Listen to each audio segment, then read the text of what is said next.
Blue Apron, take back dinner. Hi, everybody, and welcome to the Liars Club. I'm Felicia Michaels. And I'm Jessica Wellington. And what we do here at the Liars Club is we have two of our comedy pals come on. We ask them to tell two stories. One is the truth, one is a lie. And then we try to figure out with a gang of friends that play along with us which stories are the lies. Am I right, Jessica? Yes, ma'am. Yep. Please introduce our guests. I would love to.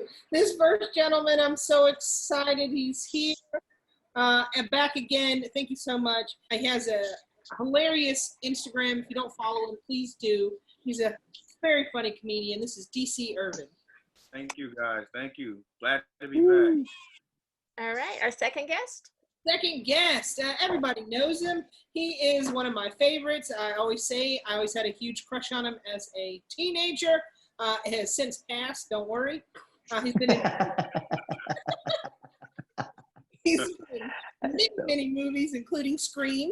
He turned 50 during this pandemic in the quarantine, and he has a new special that just dropped called Stupid Smart, and I love the name of it. This is Jamie Kennedy. Woo. Hey, you had to say that it was past. I mean, geez, can't I live? You know I love you, just not that way. Okay, got it. All right. No bones anymore. Okay, all right. I'm still crushing, dog. Don't worry. Forget her. Over here. Yeah, live and well. Felicia, I love that motif of that green bathroom. It's very what was The Shining? Remember The Shining bathroom? It's very much that. I think it is The Shining bathroom. Yes. I would like to say that Michael Evans, our on-air producer, is playing along, and he will be writing down the stories, and at the end, when everyone tells their stories, he's going to do a quick recap, and we're all going to vote together. Welcome, Michael. How goes it? It goes so well. Thanks for having me again and again and again. All right. Jamie, would you like to start with one of your stories? Oh, I was hoping DC could. I'll go. I got you, Jamie. Thank you, DC. I got you, bro. All right, let me see what I got here. Wow, they switched it up. All right, is that okay? Yeah, it's a power move. I've just never seen it done before. It's an interesting strategy. Okay, let's see. Okay, I'll never forget. I was about probably, I'm going to say 19 years old. And my father and I, we would take trips to, he's married to a Filipino woman. So we would take trips to the Philippines before he married this woman. And it was kind of like his bachelor's party type deal. So we would go out there. And the first thing I noticed about the Philippines was like, this is an amazing, beautiful country as far as like just how it looked. It was super green. The people were really nice, but also very, very poor, super, super poor. And I hate to say it like this, but me and my dad, we would be there, not chasing prostitutes, but chasing prostitutes. Does that make sense? So looking for prostitutes, whatever. Long story short, I hook up with quote unquote a prostitute, and we were in the hotel room or whatever. And before anything could happen, before some sex could happen, I started talking to her and asking her about like her life and stuff like this. And I was just like, so why are you doing this? And she was just like, I'm so poor. I don't have any other choices. This is the only thing I have. And the humanity in me kicked in, and I was just like, I don't know if I can do this. I don't know if I can sleep with this woman, just the guilt of what her country is going through and this and that. She kind of coaxed me into doing it, like saying it was okay. And we had sex, maybe like 2 pumps. 2 pumps. So I can't 2 pumps. No, I'm serious. 2 pumps. So I can't count that as like full sex because I didn't climax or anything like that. So 2 pumps. And after like the second pump, I was like, you know what? I cannot do this. I feel terribly bad. And I paid her money and she left. And to this day, I feel bad for even getting inside of her for those 2 pumps. Ken says, yeah, look at this, Captain Save-A-Ho. Yeah, the old empathy fuck story. And You know, it reminded me, have you recently watched that documentary about the Microsoft guy? Wasn't that in the Philippines? Oh, Where- I don't know. I think so. No, I'm not familiar.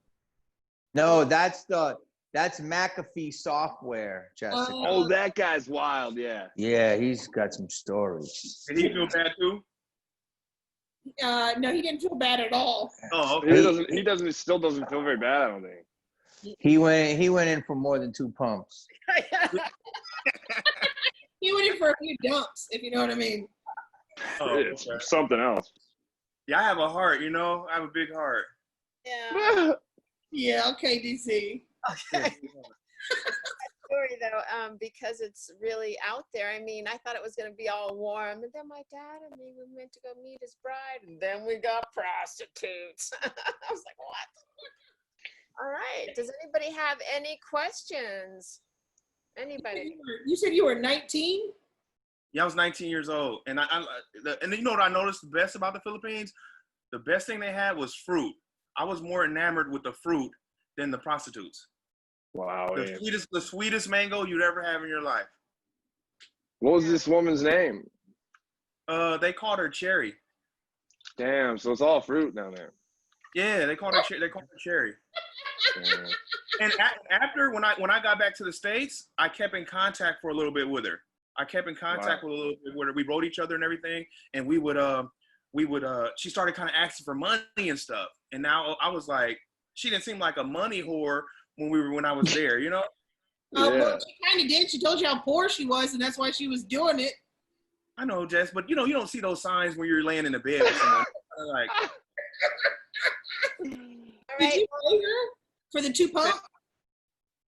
2 pumps, yeah. Did you pay her for the 2 pumps? Oh yeah, I had to pay her. I paid her, and we hung out after. How much did you pay her? It was in what do you call that? Manila money? Not pesos, but Jamie, come on, man. Manila money. Not how much I gave her though. But it was like $20 in American money. So Oh, she made about 500 in their money. all lies. And then Jason said, "Dad, what are we gonna do tonight?" Well, son. Yeah, Whose idea was it? Was it yours or your dad's? I think my dad kind of wanted to like sow his royal oaks through his son. He was kind of like, you know, me and my son, we've never did anything like this, and you know, and it was awkward as hell. Like I did not like chasing women with my dad. It was just weird. It was very weird. Is getting prostitutes technically chasing women with your dad? If they run, it is. Right. I mean, I don't know what he thought he was doing. I think he thought it was a good idea. Like, I'm a man now, you know. And I was like, Dad, it's not my thing to get a prostitute. But I also didn't want to seem like I was scared, you know. How did he bring it up? When we were there, him and his buddies were like, hey, like they've been there quite a few times. And when they were there, they were just like, hey, like you seen that movie, The Lost Boys? When they were all like, in the fucking world.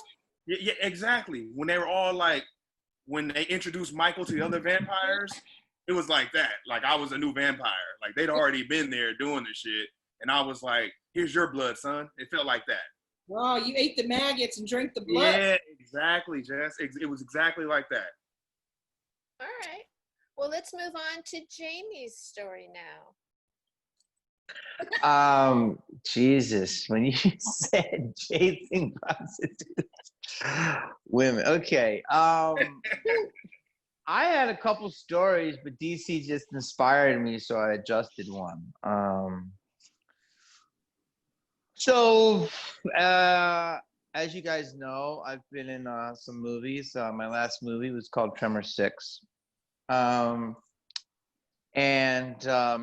Around 2003, that was supposed to be a joke. No one laughed. So, By the way, I love all the Tremors movies. yeah, baby. Let's have some keto cupcakes. I don't know why I said that. So around 2003, I had a movie called Malibu's Most Wanted. Yep. And thank you very much. And at that time, you go and you promote your movies a lot, you know, as you do. And there's something called Show West. And Show West is kind of like Montreal, but for movies, meaning it's everybody in the business goes twice a year, Show West, Show East, and it's in Vegas. And you go and all the movie theaters present their movies. And I was at Show West, and I was promoting Malibu's Most Wanted. And like DC, along those lines, but a little different, I went to a place where women, they dance around a pole. You've heard of those places, right? What's the name of that again, Felicia? What's it? Those places? It's called pole class.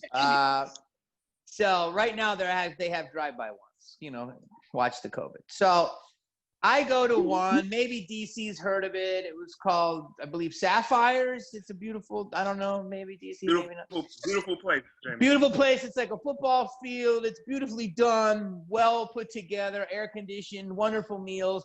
The hours are great. They never close. All different types of rooms. And at the time, I had a little bit of, you know, people knew a little bit about me. So I was there, and something happened that might be considered a perk. Usually, you know, somebody can back me up here when you're at a club. Sometimes the girls come over and they talk to you and say, would you like a dance? Would you like me to sit on your lap, and would you like me to dance? It's a very courteous thing. And at that time, someone came over and said, would you like a dance? Would you like me to be Red? And a girl recognized me as B Red.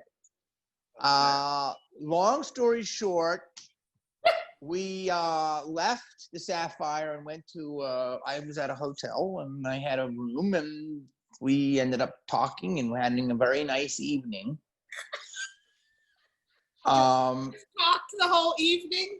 I can't tell you what happened, but all I'm saying is at some point there was a call on the phone. And this was before FaceTime, and a man called and he says, "Where the fuck are you?" And she was like, I'm still at the club. I'm still at the club. "Where the fuck are you?" She's like, I'm still at the club. And then the third time, and she goes, "Okay, I'm with Jamie Kennedy." And I was like, "What? You're what, Jamie Kennedy? What are you doing?" "Oh, we were just hanging out. We were just hanging out." "What?" Starts freaking out. Long story short, and then she goes, "Honey, it's B-Rad." And he's like, "B-Rad? That Jamie Kennedy?" He's like, "Yeah, B-Rad." He's like, "Really?" And he's like, "Put him on the phone."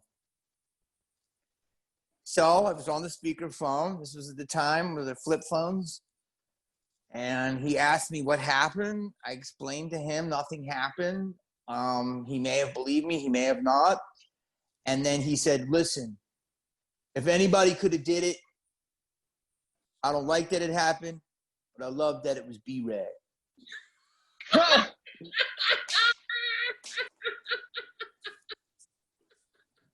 And the hotel was the Monte Carlo. That could either give it away or not. Her boyfriend was like, "Oh, it's cool." Like, just was over it right after that. And did she stay longer? We had breakfast. Ooh. I always like to have a nice breakfast. Don't you like to have a good breakfast? I mean, buffet was open at 6, although I don't fuck with it. Now I definitely don't fuck with it. Well, Kenny wants you to know that last week the guys at his warehouse were talking about Malibu's Most Wanted, and a group of 20-year-olds just saw it for the first time and they loved it. No joke. So he just Wow. Yeah, timeless. That's all. Thank you, man. I appreciate it. But he also said Shadow the Hedgehog is a bitch ass motherfucker. So you know what I'm saying.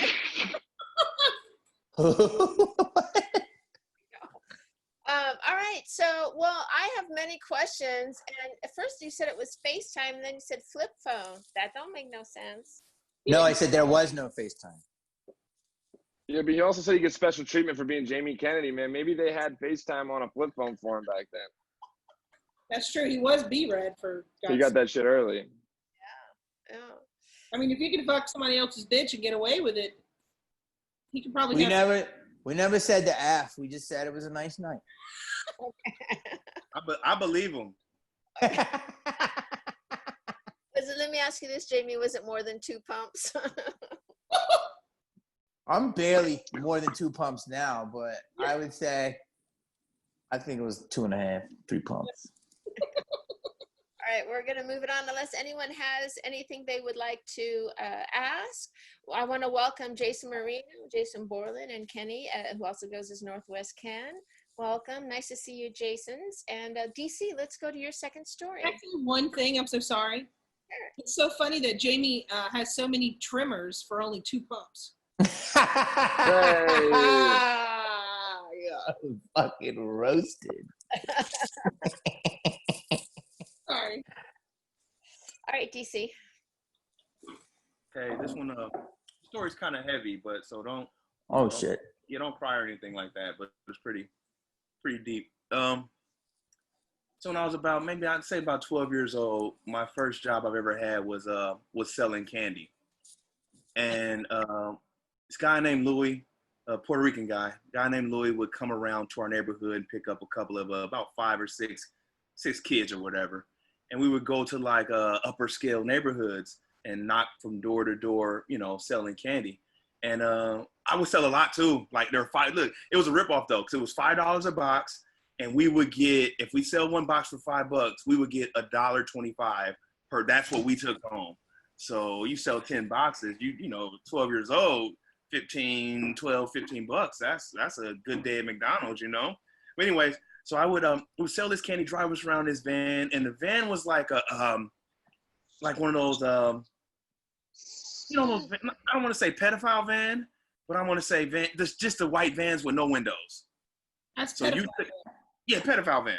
So you couldn't tell what was going on in the back or whatever. Just about 5 kids, or 5 or 6, you know, mixed kids, black, white, Mexicans. There's all of us in the back there just selling candy. All of a sudden, one day it was crazy. So we had this water gun in the back of the van, shooting with each other and this and that, whatever, this, whatever. As one has. Yeah, yeah, right. Lollipops, water guns, whatever. But so we get pulled. Louis gets put over by the police, and I don't think the police know what's going on in the back of the van. You know, and he's telling them, "Hey, I just, you know, I got a bunch of kids. They're just selling candy. You know, just, you know, explaining his case or whatever." And the police was like, "Hey, well, can we see what's going on in the back? Can we open the van?" And no lie, probably one of the dumbest things I did in my life. The cop opens the van, and might I add, the water guns didn't look like water guns. They looked like real guns. I, thinking it was a cool joke, hop out of the van with a gun, and I'm like, ah! The cop doesn't freak out. He's like, yo, white cop. He's like, yo, what are you doing, kid? What the hell are you doing? Do you know I could have really thought that was a real gun and I could have really shot you? He was like, you can't play and do shit like that. And I don't think about it, like I think about it now, how dumb it was. But back then to me, it was like some cool shit to impress everyone else who was in the van. And he kind of just was like, he explained to me why I shouldn't do that shit, and gave me kind of almost like a little speech. Like if it was a movie, it would have been a great moment for like where the white cop tells the little black kid, hey, you got to take care of yourself. It was one of those things. And then I didn't, it was no beef. And I was like, thank you. I apologize. And went home and told my mom, she's a police officer or ex-cop. Went home and told her, and she was like, you got very lucky, son. You got very lucky that this cop, you know, took his time to explain that to you. Could have went left field. And to this day, I'm here, and I thank God I'm here. That's the story. What a time to bring up a good cop. DC's really towing the line here. I mean, like, it's like, there's the crux, obviously, that there's just no way a white cop handled it that well. I mean, I'd like to think there's at least one out there that would do that, and hope Maybe one. DC got that guy. Wow, your mom would be so mad that your dad took you to the Philippines to get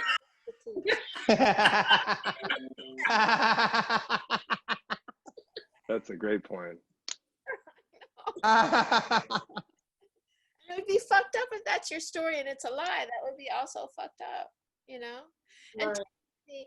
aren't all van pedophile vans? You know, technically. I mean, it's the ones without the windows, though, that are the real. Yeah, the ones without the windows are the real creep machines. There's a guy that comes to the Comedy Store, or he did.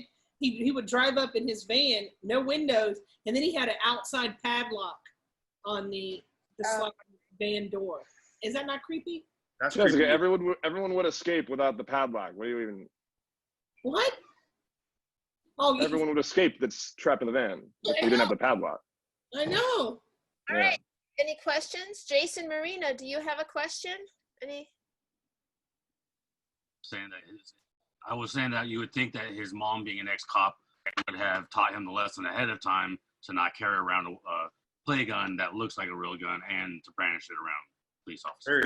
Very, very true. I agree, but you know how you get around your buddies, you want to just show off and shit. I was just a complete little idiot of a kid. And to be fair, And you didn't know. you remember back in the 90s, it was a big thing. Like they actually, because there was a lot of water guns that do look like real guns, and they made it where you had to eventually put the red tip on there. Right. Yeah, That this was one was straight. This one was a straight. It looked like a real pistol. Huh. You didn't know it was a cop when the door opened and you kind of jumped out. You didn't know it was going to be cops, right? Oh, I knew it was I knew it was cops out there. Okay, that's pretty wild then. Yeah, I knew it was cops. It was. I was just like, why not? Hmm. Anytime it looked tough, why not? You know, completely. Yeah. I mean, I very stupid. I think of me to do that. And you said you were what, like 10? I was 12. Yeah, I was 12, slinging that candy. I think also if you were selling that candy, your mom knew you were selling candy. Yeah, for the True program, we had a little speech and everything. She knew we were selling candy. It was a True program. We go up, knock door to door, say, "Hey, I'm just here to try to keep kids off drugs." And Did My you? mom- They didn't hassle Louis at all? yeah, they gave Louis some shit, but Oh, yeah? Louis was pretty clean. Louis was, you know, great license or whatever. He was pretty clean. And where was he when you jumped out of the van? Louis was sitting, I think still, I'm not sure. He could have been outside of the van, but they just asked to look in the back. So I think you have one cop still talking to Louis and the other cop just making sure there was kids in the van. These days, can you even have kids just back in a van like that? I remember back when I was a kid, like we would just hop in Miss Truzzi's station wagon, and it was totally legal. None of us are buckled up. We're just all stuffed in the trunk. Yeah.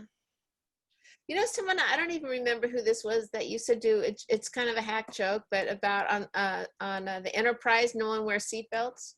I used to always think that was right. It's such a hack premise, but it's like, You I remember? heard it. what about if Jamie was like, "That's my joke, bitch"? That's my hack joke. It's a great hack joke, though, Jamie. Yeah. I know. Thank you. What do you think of this whole story, Jamie? Well, I mean, it's intense. I mean, geez.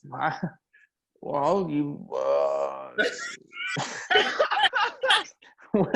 What a time to talk about that. I mean, you could be a super mind meld and know that this is like the time to bring up that story is like intense. So this could be either an amazing truth or like a great way to get this lie out and know that it's hard to fucking poke a hole in it right now because, you know, yeah.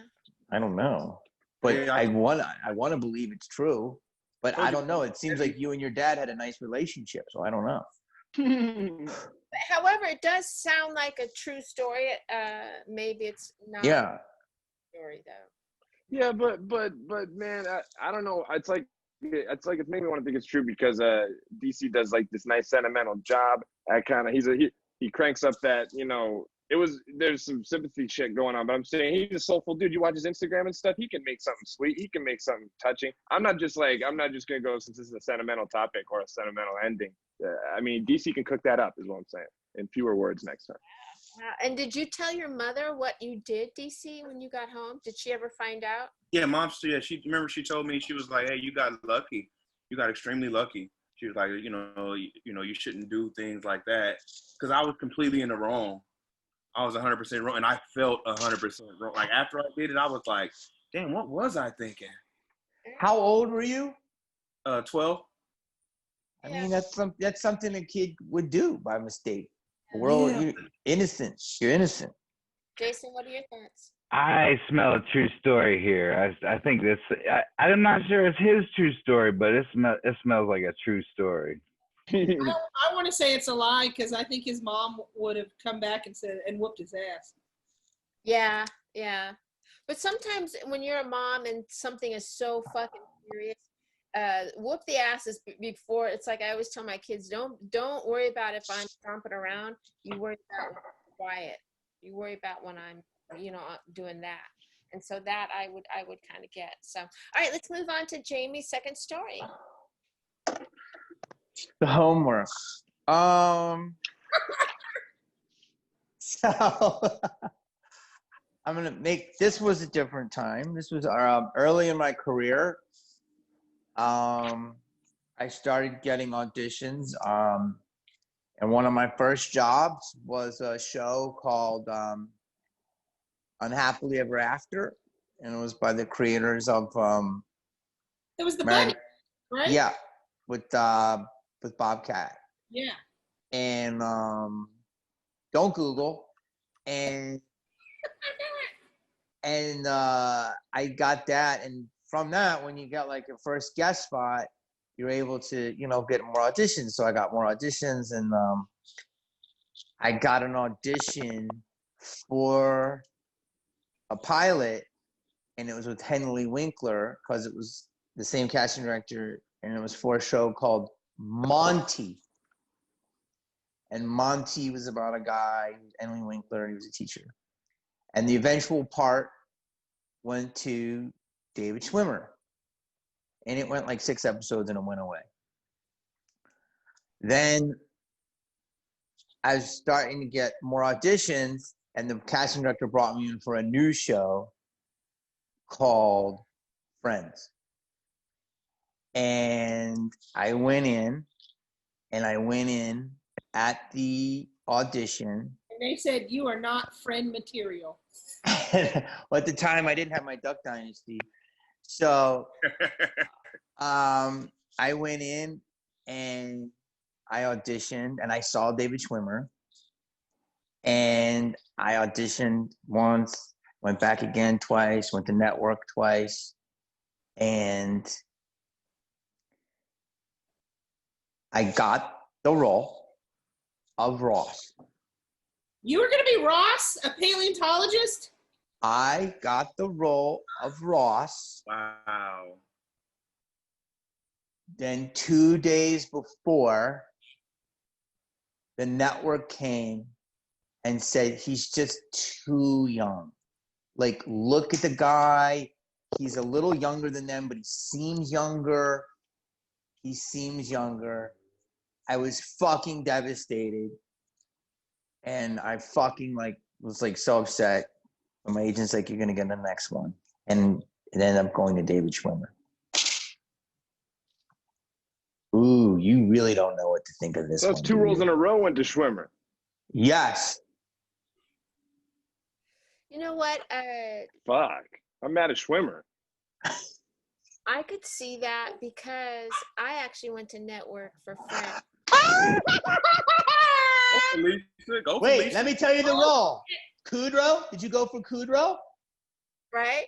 And then, so I go to network, and then afterwards, I read that they wanted her from the get-go, and they were just bringing in people to make her look good.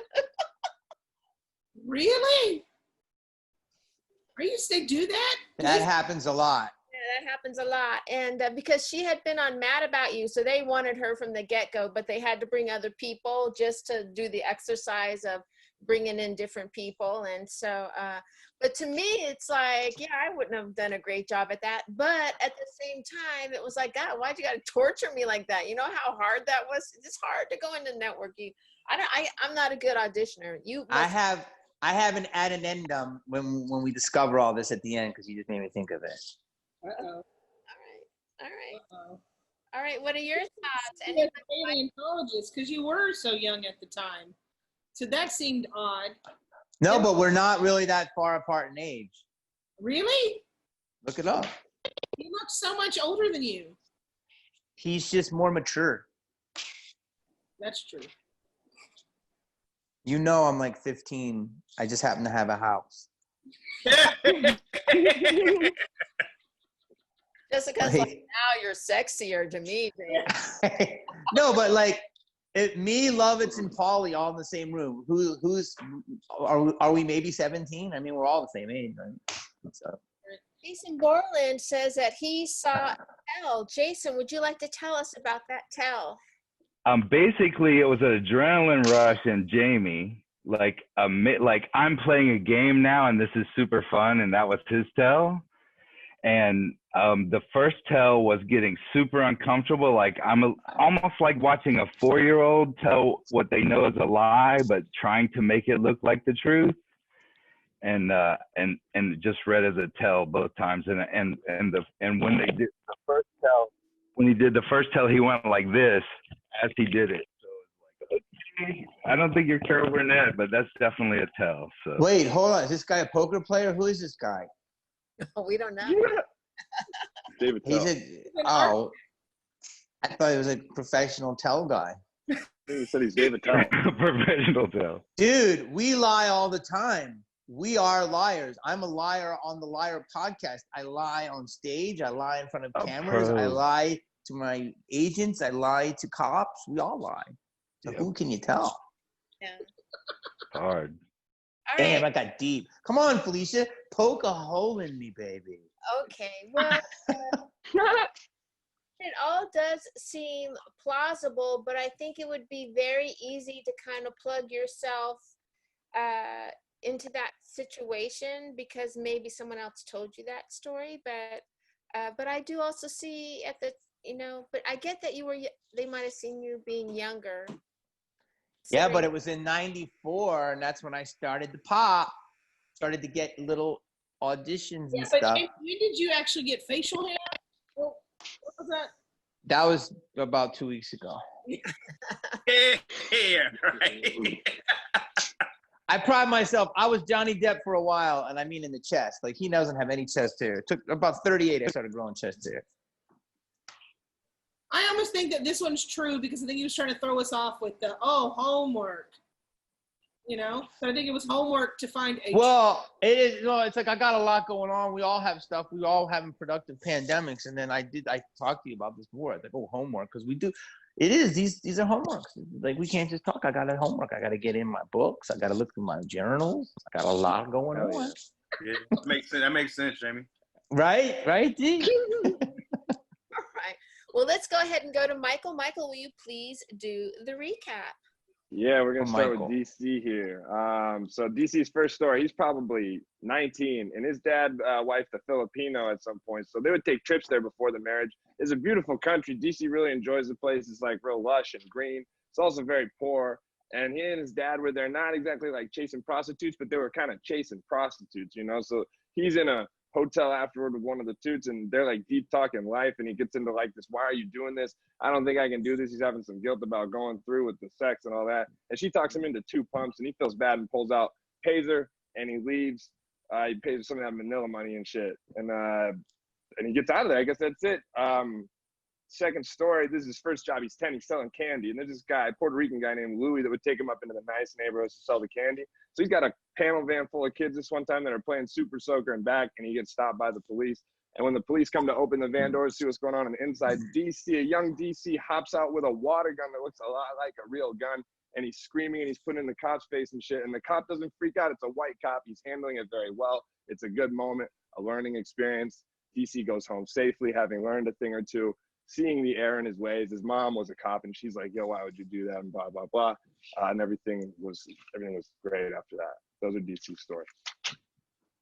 Well, I just can't see DC. I don't know why you would say the two pump story. I mean, maybe someone would edit that out, and then that would be a gift. Yeah, two pumps. Like, I don't know. It just doesn't. I don't think he would share that to his story. So I think that's a lie. The first story. No, I think he's trying to pull out of our heartstrings with the second one. And I think that's a lie. And I think he sha-la-la'd the prostitute. You do? I All do. right. Kennedy, what do you think? Well, I hope the first one's a lie because you can't admit you were the prostitute. And in 2 years, DC is going to get in trouble or something because the internet will say something. Well, that got too serious. I have statute of limitations. I just think he's all right. Yeah. I heard of multiple times of this ritual of, you know, fathers or sons or big brothers sharing it, but I don't know. I don't believe the first one. It was too vague, and I want to believe the second one because of the way he told it. There was some, like, I don't know. I felt like there was intensity there that I might have believed, but he could be reversing the game on me right now. Yeah. DC, how many toy firearms were in the back of the van? How many other kids had a weapon? I want to say, I think 2.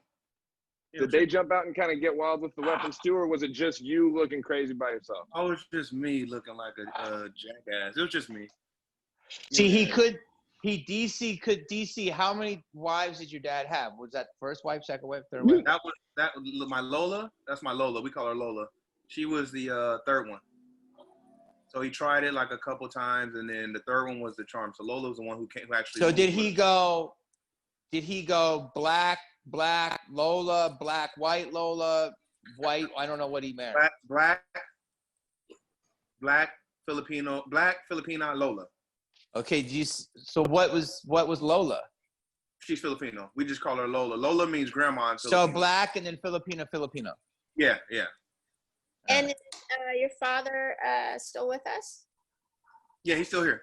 And Lola's still here too. Yeah, then that first one's a lie. Ah! That. Now, I've told you I used to drive my dad around to cheat on his wives in the other trailer parks. Yeah, but the key phrase there is the term trailer park.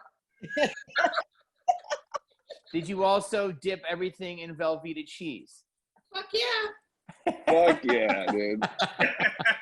I had a lot of Velveeta growing up, man. The more I hang out with Jess, the more I realize I'm kind of white trash myself. Wait, what's wrong with Velveeta? Velveeta's good, right? Oh, Yeah, it is. But it is yeah, 5 of the 6 food groups in certain parts of Kentucky, or wherever Jess is from. All right, yeah. All right, Michael, you're gonna say number 1. Jason is saying no to the hoe. Okay. All right. So, how about Jason Marino? Jason Marino says first is true, second is lie. I'm with Jason Marino. Yeah, Northwest says second is a lie. All right. Hey, which story is the lie? The lie is the first story. Yeah! I was right. I was right. The second story was 100% true. What a wonderful police story. I know. In It these was times, it was dope as shit. that was beautiful, and what a perfect way to tell them. That's amazing.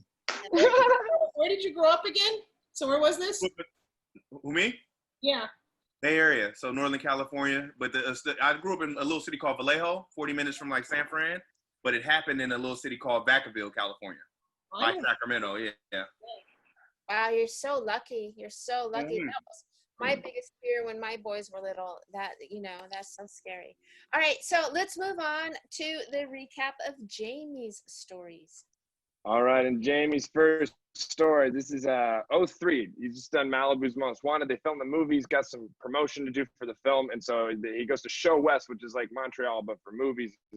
It's in Vegas. He ends up at a strip club called Sapphires. It's a great joint because it's got AC, it's got good food. DC is sometimes there, and Jamie had basically he had heat at the time, so he could kind of get special treatment just for being him, right? So he ends up with a dance from a girl who offered a very generous offer, of course, and he ends up back at the hotel with this girl, and some things may or may not have happened, but she gets a call that's like, "Where the fuck are you?" And she goes, "With Jamie Kennedy," and this guy's like, "What?" And he's pissed off. She's like, "Honey, it's B-Rad," and he's like, well, shit, if I don't want this to happen to me, but if my girl's gonna fuck anyone but me, I guess it's pretty cool. This B-Rad, and then obviously they had breakfast, and then that was over. And in his second story, this is an early career job. He got to audition for Unhappily Ever After with Bobcat. He got it. It led to more, and he got to audition for this pilot Henry Winkler called Monty. David Schwimmer got the fucking role instead of Jamie, right? Went 6 episodes and out, no big deal. But then another audition comes around for Friends, and Jamie gets to audition to be the lead role of Friends, right? Schwimmer's gonna audition again, and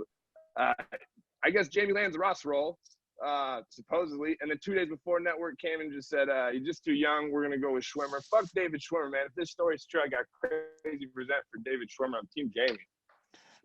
This guy's a super producer. Jesus, I don't Michael's remember dope. saying any of that. Michael's dope. Thanks, You girls have scored. Yeah, really have. I have a hard time.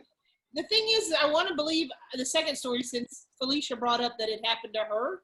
But then the first story, it's like you're so famous and everybody knew you from that movie. It's hard. If you were banging strippers, it's hard to believe that this didn't happen at some point. Right. Well, here's where I'm gonna poke a hole into Jamie's story. No strip clubs have good food. Okay, number one. And if you should never eat at a strip club is all I'm saying. But I do think the first story is a lie because he said FaceTime and then he said flip phone, and so that doesn't make any sense. I think. And I tried to go to Sapphires once when I lived in Vegas, and I can't remember what it was, but I had the wrong shoes and they wouldn't let me in. So it was a classy joint. Well, they don't want combat boots in the strip club, Jessica. She had her steel toes on. All right. So what should we do? Michael, what are your thoughts? Unless you already gave them. Man, my thoughts. I mean, for one, it's like I'm trying to imagine that I'm trying to imagine a situation where I call my girlfriend, she's out banging somebody that's not me, and I'm able to figure that out on the phone right away. I don't think it would just jump to that. And I'm also going, would I be happier to hear that it's Jamie Kennedy? I guess when I got cheated on last year, man. I got cheated on last year, and that guy just owned a food truck. So I guess Jamie Kennedy would have been better than that. But I don't know, dude. I think that second story went down. It'll also be my new favorite fun fact about Jamie that he was supposed to be fucking Ross. So I'm hoping that's true. Jamie Kennedy, better than a food truck. Better than a food truck. That's my man. DC, what are your thoughts? Well, Jamie's like both of these stories could be true. That's the outright truth. Both of these stories can be true. But Malibu's Most Wanted was a hot ass time. Was a dope ass time for me. Like that was one of my favorite movies. I watch it to this day. And I honestly see groupies. Huh? Maybe that's how he's trying to get us. Because he knows. I don't know. But I just see him having mad groupies during that time. So I'm going to say that first story is true. And I'm going to say the second story it sounded like it could be more true. And that's why he told it that way. But the first story, you don't see Jamie. You know what I mean? Like the first story is true. Okay. I think the first story is true because B-Rad was like hot as shit. Well, I sang traffic. I sang traffic, chapstick, that shit traffic, today. I mean, that must have gone pretty hard. That's traffic. Looking for my chapstick. Yeah. Yeah, there's a Ford Maverick, dog. I'm saying the first one is true. Let's be real. So then the guy says, yeah, you stay and fuck him all night and go to breakfast with him. That's what he said in the story. That's his Trish, he's like, make sure you get breakfast. Yeah. First one is a lie. All right, Jason Marino, what are your thoughts? And I also think that Jamie is more of a gentleman than he wants us to actually know. Yeah, maybe. Yeah. I was saying before, I agree with DC on his angle of Jamie's stories. Yeah, that because of how poppin' he was at that time, it was his heyday, his vanilla ice moment. The best is yet to come for Jamie Kennedy, I think. Yeah, exactly. It's not his heyday, dog. Heyday's tomorrow. Man. I agree. All right. So Northwest Ken, known as Kenny, says second is a lie. Unhappily Ever After came out after Friends. Did it? Whoa, Kenny's always got some chronological shit locked in that we didn't even consider. People are always wrong with that. Well, We gotta consider time more often. Kenny's looking at this correctly. will you unblock Kenny, please? All right. What's your rationale, buddy? I think that Unhappily Ever After came out after Friends. It was like Unhappily Ever After was like 97, maybe. Yeah, 97. No, Friends was 95, 94. Nah. Nope, Wow, I know. Ken, for you sure. look great. Thanks. New haircut. New haircut. Gee, you Not kissed drunk. right on the mouth, Ken. Good Aw. Lord. I think Kenny had a point here because Friends I remember seeing in New York in like 94 when I first moved there. And I remember seeing it then. Yeah. I think Kenny might have a point. All right, anybody else want to speak up? Jason Borland, do you want to give your thoughts before we wrap this baby up? Sure. He would have been great on Friends as Phoebe's brother, the crazy guy, especially with the dude right now, the beard. I mean, come on, that would be perfect, right? But seriously, I saw it tell, and it's a hoe for show. Jason's funny. I know. Okay. All right, Jamie Kennedy, which story was the lie? First of all, there's so much going on here. I have to comment. Somebody wrote he was hot getting male and female groupies. Thank you, whoever wrote that. Thank you for what's producer's name again? Michael. Michael. Thanks for making my heyday still pop. You know what I'm saying? Yeah. Sometimes the lights dim, but we're coming back. You know what I mean? Thank you for making that heyday. 50's the new 48. Whoever looked at that Unhappily Ever After, that's a cheat code, possibly. Ken's a rule stickler, though. Yeah. But I will say this. Let me see. There's a bunch of shit I wrote down. This is how fucking good I am. Look at all that. Look at all that I wrote down. So, how much is this for fucking homework? Okay, this is like so much going on. And Jess, it's homework. I want to vegetate, okay, in fucking lockdown, but homework. Okay, so, who says strip clubs have no good food? I said strip clubs have no good food. Are you okay? So, Portland has one of the best menus ever. Okay, in Oregon, they have a dope vegan spot, and Tampa Penthouse. They have a John Beard award winning. The steaks at the Penthouse in Tampa. 4 a.m., the best steak you've had. So totally, Felicia, get out, get to Tampa, get your champagne room on, and get your steak. All right. Just something for us to look forward to. Once this podcast hits the big time, we're going to all the great strip club food. The vegan ones. All you guys are coming with us. All the grass-fed women. And just to answer on Unhappily Ever After, I got that because one of the casting associates saw me actually. Oh, damn. Did I lose everybody? Oh. And it was in the early 90s around that time. And the OR had me down as a please allow, which they still have today. I should have put that in. But the honest truth is number one. Told you. I knew it. I knew it. I knew it. I should have went with my gut. I knew it. Okay, how But made wait, up I is the have Friends details. I have details. Number one, yes. And when you said I'm a gentleman, I am a gentleman. We had a wonderful breakfast. What's weird about that? Okay. And Felicia, you're like, the guy is not going to allow me to go have breakfast. Well, the guy was a fucking bitch. He was a cuck, right? It already happened. Yeah. He wasn't rushing to the hotel. So Right. it was Fact. That's it was- fact. Fact. Yeah, it was done deal. Like, you know the rules. Y'all bitch chose me. You know. And she kind of let him know on the phone. She did most of the heavy lifting, but he was actually pretty cool about it. And that is tame compared to what comedians go through on the road, as you guys know. A lot of crazy stuff we see. But the other one is kind of true, but not. I never got to audition for Friends, but they did say I was too young. But I never got that far. But the Monty thing, I did go kind of in, and I lost. But to answer Felicia? What was the show? What was the movie with John Cusack and the record store? Oh, about not a. What's that record Empire, store? And what is it? Empire Records says Jason. No, it was the John Cusack one. High Fidelity. And he says High Fidelity. So this is exactly that is exactly my situation with you.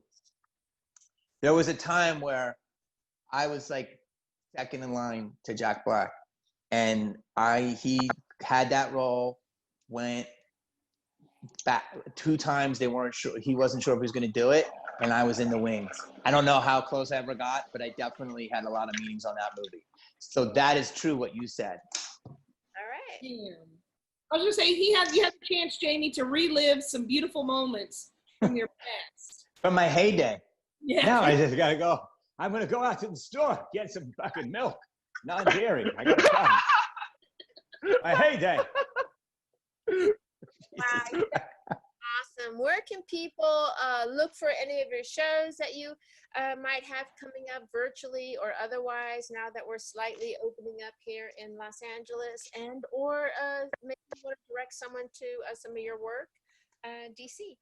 Oh yeah, just DC Urban Comedy across the board for everything. Follow me on Instagram, YouTube, trying to just build that stuff up. And yeah, you look, you'll find me. Thank you so much for joining us again, DC. Thank Are you. you welcome? You're awesome. And Jamie, what about you? I got my new special, Jamie Kenny, Stupid Smart. It's on Tubi. I call everybody. It's like the Netflix with commercials. It's my brand new special. Other than that, you can find me on the socials. And I'm just here, trying to do my homework for my next Zoom. I got a Zoom tomorrow. Fairfield Comedy Club, if anybody want to watch. I'm doing the 5 p.m. West Coast time. Fairfield Comedy Club. It's the New York Comedy Club, but the Connecticut version of the club. Hey. And thank you for our regulars for joining us, Jason Borland, Jason Marina, Kenny. You guys are always awesome and very funny. I love when Jason joins us from his kill room. That's the joke that we have. Thank you, Jason, for playing along. Michael, what do you got shaking and coming up? Let's see. Follow my Instagram at Michael Evans LOL, and shout out Louise and Lola and the whole gang, and fuck David Schwimmer still, dog. Keep my name out of your mouth, David Schwimmer, motherfucker. Okay. He's my buddy. I love him. I don't love him, dog. I'm out. It was a lie. It was all a lie. All right. Well, I'm Felicia Michaels. You can follow me all across the board. Do us a favor and go look at our YouTube, and you can find animations there. You'll find when Jamie was on an earlier episode, and know that we for now are doing the Zooms on Monday, Wednesdays, and Fridays until the Comedy Store opens, which we think is going to be sometime in July. And come play with us live if you're out there listening to us on Spotify. And if you want, hey, shoot us an email. Tell us what guests that you want us to have on our podcast, and we'll do it for you. And thanks you guys for listening. Jessica? I'm at Jess Wellington too on everything. Follow me. I'll be in Arizona at House Comedy on Tuesday. That's it for now. And you have been lied to. I'm not telling that one. Disney believe Will the real liar please stand up? right? She's totally serious. And you have been lied to.